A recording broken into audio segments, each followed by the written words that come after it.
Baik, untuk lingkup pembelajaran hari ini ya adanya kita mau mempelajari tentang pajak perusahaan, barang dan jasa kena pajak, PPN ya pajak pertambahan nilai, dan yang terakhir adalah retribusi. Harapannya mahasiswa nanti mampu ya dapat membedakan jenis-jenis pajak, bagaimana sistem pemungutan pajak, lalu menjelaskan ulang konsep pajak, dan yang terakhir adalah konsep bagaimana sistem pemungutan pajak ini yang berlaku di Indonesia. Baik, kita harus mengetahui dulu ya di awal terkait fungsi pajak. Indonesia ini merupakan suatu negara yang masih masif dengan pembangunan. Maka untuk memenuhi kebutuhan pembangunan, kita kan butuh pemasukan ya untuk membiayai seperti pembangunan infrastruktur, adanya subsidi pendidikan, mungkin ada lagi pelayanan kesehatan atau pelayanan publik lainnya. Maka kita butuhkan pemasukan. Nah, pemasukan yang paling terbesar itu berasal dari pajak. Walaupun ada juga masukan lain ya atau penerimaan negara lainnya yang berasal dari non pajak. Nah, kemudian pajak ini berarti berfungsi sebagai budgeter, di mana sumber penerimaan utama suatu negara. Dan adanya peraturan reguler seperti PPNBM ya, pajak barang mewah, lalu adanya minuman keras, PPh pengusaha kecil lebih rendah. Maka sistematika pemungutan pajak ini dapat menunjang komponen penerimaan pajak yang ada di suatu negara. Selain itu, komponen penerimaan negara lainnya datangnya lagi dari sisi retribusi. Hal ini digunakan untuk melakukan pembangunan negara, dan tadi fungsi demokrasi itu loh tersampaikan. Demokrasi itu kan dari rakyat, untuk rakyat, dan juga oleh rakyat ya. Jadi apa yang dipungut dari rakyat dalam bentuk pajak bisa tersalurkan kembali ke masyarakat atau ke rakyat tersebut ya dari pemanfaatan pajak tersebut. Nah, kalau perusahaan gimana sistematika untuk membayar pajak atau pemungutan pajaknya? Adanya PPNBH ya, atau mungkin teman-teman taunya adalah pajak perusahaan ya, lebih simpelnya kita kenal. Nah, perusahaan ini selain dia diizinkan berdiri di negara kita di Indonesia, perusahaan juga diminta untuk membayarkan pajak, dan bahkan ada yang memberikan dividen share-nya terhadap negara. Nah, itu semua tercantum dalam laporan keuangan. Jadi teman-teman bisa ngelihat nanti berapa besar sih omset penerimaan suatu perusahaan, make sense nggak dengan pembayaran pajaknya. Harusnya yang paling baik adalah yang progresif. Semakin tinggi penghasilan suatu perusahaan, ya malah makin tinggi juga gitu ya pemungutan persentase pajaknya. Karena memang pajak itu dibutuhkan untuk memberikan sumbangsihnya kepada perekonomian ya dalam suatu negara. Terus bagi perusahaan, pajak ini juga kan sebenarnya membantu perusahaan untuk menjalankan kegiatan outputnya. Contoh nih, kalau perusahaan taat bayar pajak, semua perusahaan ada willingness untuk membayar pajak, maka harusnya untuk jalur transportasinya mereka kan nggak boleh ada hambatan gitu ya. Contoh kayak misalnya jalan tol yang memang sudah rapi gitu. Terus akses-akses infrastruktur lainnya seperti halnya penerangan jalan ketika mengirim barang dan lain-lain. Nah, ini ada komponen-komponen pajak perusahaan ya. Untuk pajak penghasilan dipotong juga ya, untuk penghasilan yang ada di perusahaan ada di PPh 23 atas penghasilannya yang berbentuk jasa jika perusahaannya jasa. Nah, di sini penghasilan-penghasilan tersebut jika kita komponenkan ya termasuk dalam beban yang dapat dikurangkan, lalu penghasilan kena pajak, lalu ada lagi eks tarif pajak, lalu ada lagi pajak terhutang 1 tahun fiskal sampai dengan jenis-jenis kredit pajak yang memang diterapkan ya di perusahaan tersebut. Nah, lalu yang namanya pajak badan ya atau badan perusahaan di sini tidak hanya tadi kita menghitung jumlah pemasukan ya dalam suatu perusahaan tersebut, tapi juga ada yang namanya PBB untuk sewa bangunan tanahnya ya, lalu ada lagi biaya materai, lalu BPHTB, dan yang terakhir adalah masukan terhadap pajak daerah yang akan disetor ya kepada pajak negara. Nah, kalau pegawainya gimana potongan pajaknya? Sama ya jawabannya seperti kita pekerja-pekerja lain yang memang tidak hanya bekerja di perusahaan. Kayak saya misalnya seorang dosen, saya juga kena di PPh 21 gitu. Nah, ada PPN nggak? Ada. Kalau mereka membeli produk ya dalam kategori tertentu, ya pastinya dikenakan juga PPN. Nah, ada istilah barang jasa kena pajak, ada juga nanti yang tidak dikenakan pajak. Nah, seperti apa? Yang pertama kita tahu dulu BKP, barang kena pajak ya, dikenainya ini adalah PPN atau PPNBM. Jadi pajak pertambahan nilai atau pajak barang mewah. Nah, kemudian bentuknya BKP ini ada yang berwujud, ada yang tak berwujud. Kalau dia berwujud itu bisa bergerak seperti barang dagangan, kayak kita beli handphone, kita beli baju, kita beli tas lah ya, beli yang barang-barang konsumtif. Tapi ada juga yang nggak bergerak seperti kita membeli bangunan. Nah, kalau tadi yang tidak bergerak, sorry, yang tak berwujud ya, yang tak berwujud itu seperti hak cipta, lisensi, haki, terus teman-teman mungkin kalau sering dengar musisi itu punya apa, kayak royalti ya dari lagu, terus bikin video klip, terus bikin video animasi, nah itu masuknya ke BKP barang kena pajak yang tak berwujud. Lingkup penyerahannya juga bisa dikenakan saat terjadinya akad jual beli, tukar menukar atau sebagainya seperti sewa atau leasing ya, perantara, lelang dan lain-lain. Contohnya seperti apa? Ini sangat relate ya ketika di kehidupan kita sehari-hari. Nanti deh teman-teman kalau udah mulai bekerja mungkin udah mulai apa ya, mulai kerasa untuk membeli barang sendiri. Contoh gini, aduh pengen beli mobil nih gitu, tapi beli mobilnya yang second. Nah, berarti kan pajaknya itu sebenarnya peralihan dari orang pembeli yang pertama ke orang yang kedua.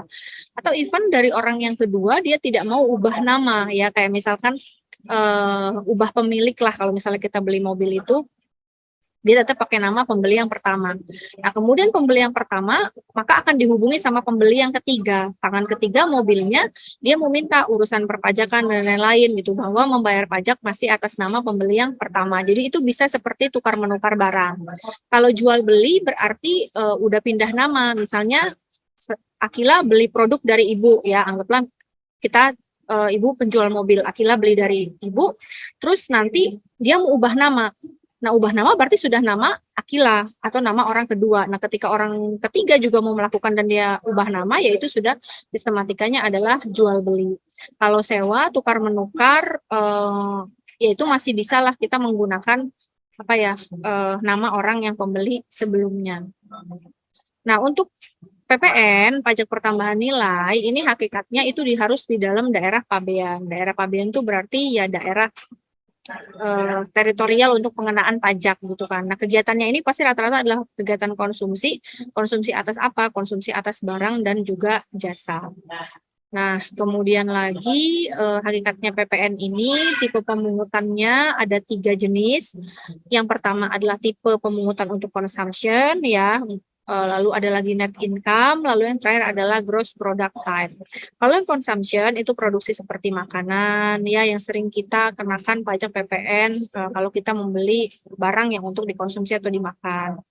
Lalu kalau net income ini seperti halnya membeli barang modal, dia ada depresiasinya, beli mobil, beli motor, beli alat gym gitu ya. Terus kalau yang terakhir adalah gross product type, di mana pembelian barang modal tidak dikurangkan sama sekali. Jadi jenis-jenis barang yang memang sifatnya tetap, kayak beli gedung ya, kan dia tidak tidak apa ya, tidak akan walaupun ada penyusutan tapi kan tempatnya tetap di situ.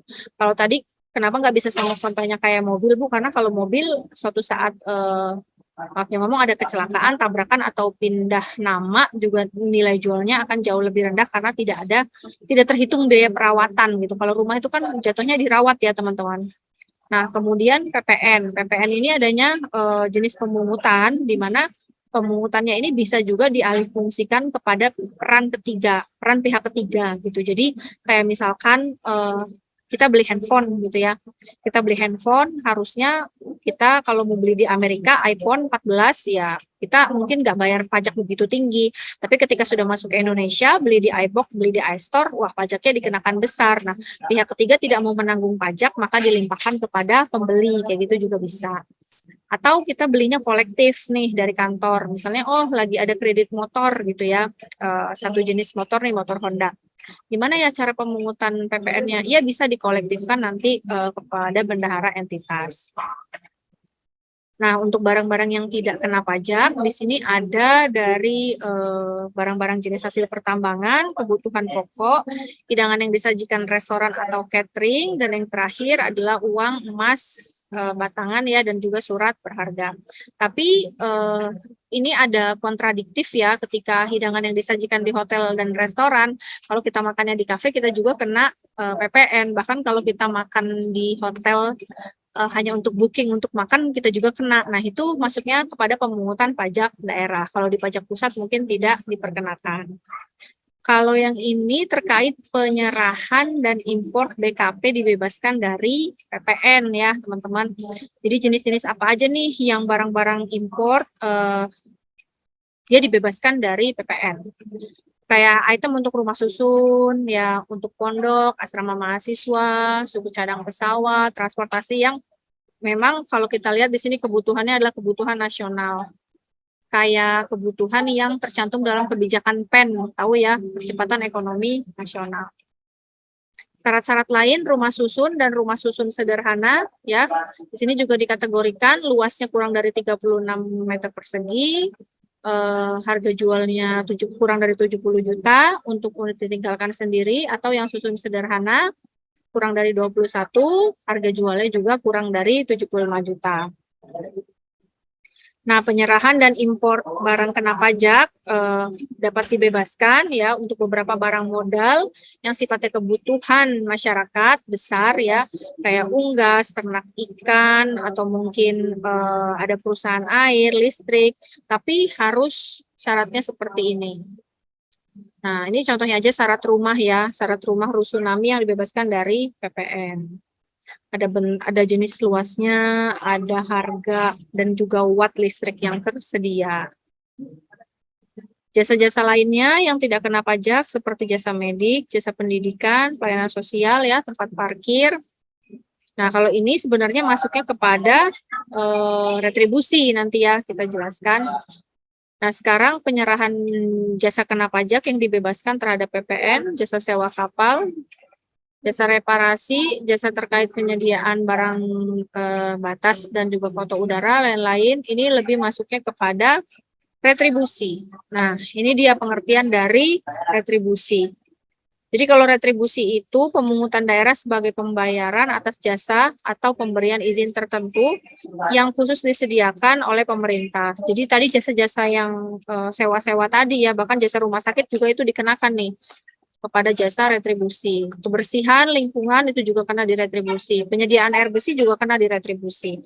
Tujuannya apa? Ya tujuannya untuk negara mendapatkan keuntungan atas jasa yang dinikmati oleh masyarakatnya. Hubungannya retribusi dengan subsidi itu hal yang berbeda.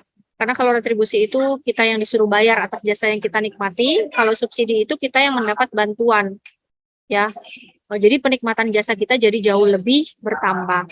Menurut Collins ya dan juga Manaf, di mana retribusi ini suku cadang yang memang dari segi keuangan sebagai suntikan ya, kalau menurut saya kalimatnya dia sebagai pembantu di mana ketika kekurangan masukan dari citizen ya, dari masyarakat, ini bisa dibantu dengan subsidi. Kayak selama bencana banyak subsidi COVID ya, lalu subsidi untuk pendidikan dan lain-lainnya. Dan subsidi ini dibagi 3 tujuannya untuk subsidi produksi, untuk subsidi ekspor, untuk mengirim barang ya dari negara kita ke negara luar, atau yang terakhir adalah subsidi bantuan untuk pekerjaan. Saya rasa ini sekian ya dari pemaparan materi yang kita bahas pada hari ini terkaitnya pajak, lalu untuk barang kena pajak, retribusi, subsidi. Nah, harapan saya teman-teman semua mau membaca referensi ya sebagai referensi pendukung untuk mempermudahkan teman-teman dalam belajar dan tidak hanya nanti menjawab soal ujian dari PPT saja. Jadi biar jauh lebih berkembang lah gitu pemahamannya.